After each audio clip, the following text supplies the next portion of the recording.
La stratégie était pourtant bien en place. Une limite gauche, avec les Hérodiens qui attendent que le Christ conseille de ne pas payer l'impôt pour le dénoncer au pouvoir romain, et une limite droite, avec les pharisiens qui attendent que le Christ conseille de collaborer avec l'occupant pour discréditer son discours religieux.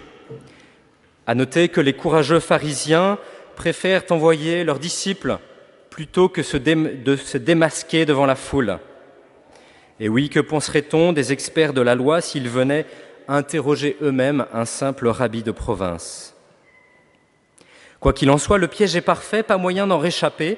Et pourtant, face à ces deux murs qui tentent de l'écraser, le Seigneur montre qu'il est toujours le maître de la situation. Et il exécute une sortie par le haut.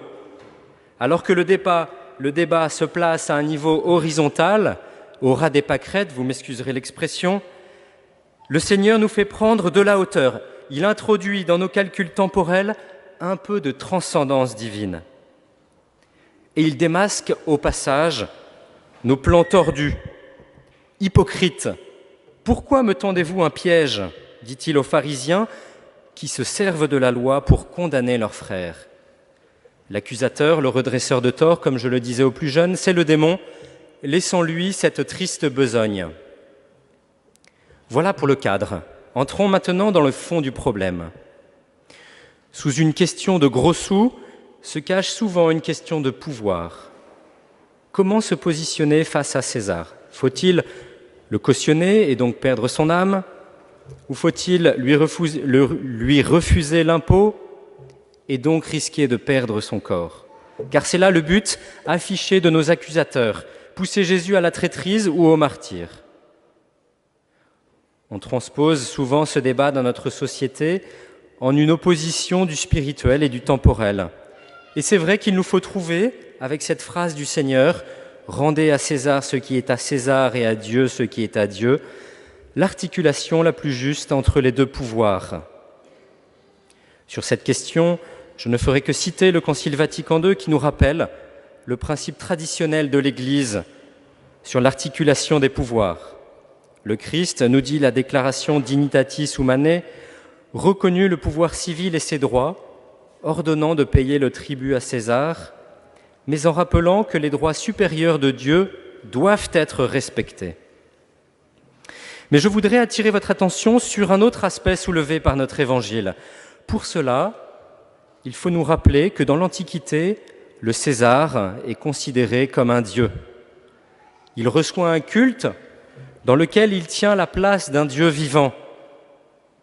Il y a là, avant même la question de la séparation des pouvoirs temporels et spirituels, une question purement spirituelle. Payer l'impôt à César, c'est quasiment rendre un culte à César qui se dit être Dieu. Il y a donc là, avant tout, un conflit religieux. Voyons comment le Seigneur va trancher. Il demande à ses contradicteurs de lui montrer ce que réclame César, ce soi-disant Dieu. Et ce qu'il réclame, c'est de la monnaie sonnante et trébuchante, de l'argent comptant. Il veut cette piécette matérielle sur laquelle est représenté le visage d'un homme, son visage, comme une idole taillée dans le métal, nous dit le psaume. Leurs idoles, or et argent, œuvre de mains humaines. Elles ont une bouche et ne parlent pas, elles ont des yeux et ne voient pas. Ce denier, frappé à l'effigie de César, est comme une idole. Elle a des yeux et ne voit pas, elle a une bouche et ne parle pas.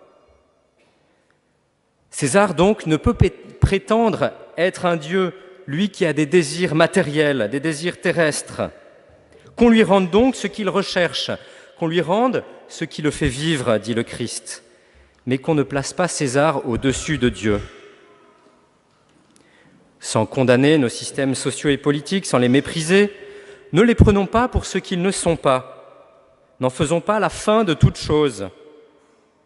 Quand on voit certains hommes politiques qui rêveraient de remplacer la religion par une religion laïque, avec son culte, son clergé, sa morale, son œuvre de salut, il ne faut pas nous laisser tromper par ces faux prophètes.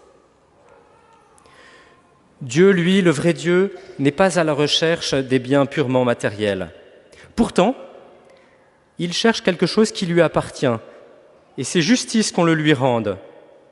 Si César a une créature frappée à son image, c'est-à-dire sa monnaie, Dieu lui aussi a une créature frappée à son image et qui doit lui revenir.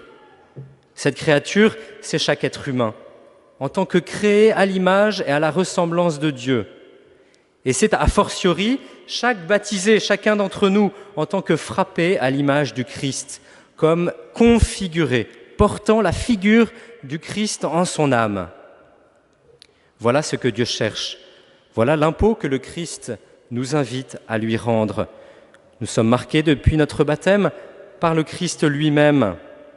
Et quoi de plus consolant, de plus soulageant de savoir que quoi qu'il arrive, nous avons du prix aux yeux de Dieu parce que nous sommes les reflets de son Fils. Bien, chers frères et sœurs, voilà un des enjeux de cet évangile.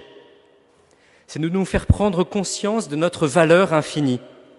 Plus que tous les animaux, tous les univers, tous les savoirs, l'homme porte en lui cette incroyable dignité. Il doit sans cesse se rappeler cela et vivre au niveau de cette présence. Être présent à la présence, diraient les mystiques. Combien de fois cette semaine nous sommes-nous mis en présence de la présence de Dieu en nous? Les enfants qui collectionnent les vieilles pièces le savent.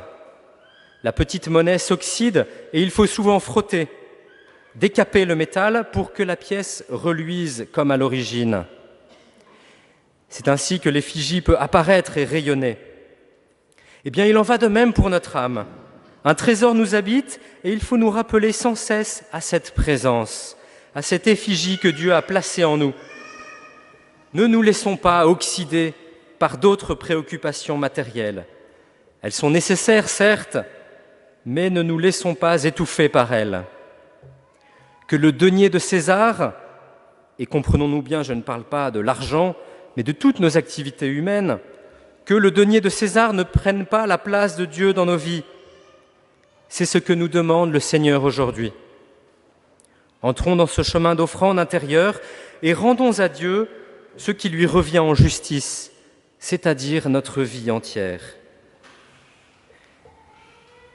Seigneur Jésus, en ce dimanche, donnez-nous de comprendre combien nous sommes précieux à vos yeux, quelle dignité est la nôtre. Aidez-nous à ne jamais souiller cette image et cette ressemblance que vous avez placée en nous. Nous vous offrons durant l'offertoire de cette messe ce que nous avons de plus précieux, votre présence en nous. Et nous implorons l'aide de la Sainte Vierge Marie, elle qui a su garder en son âme l'image vivante de la Trinité tout entière. Amen. Au nom du Père et du Fils et du Saint-Esprit, ainsi soit-il.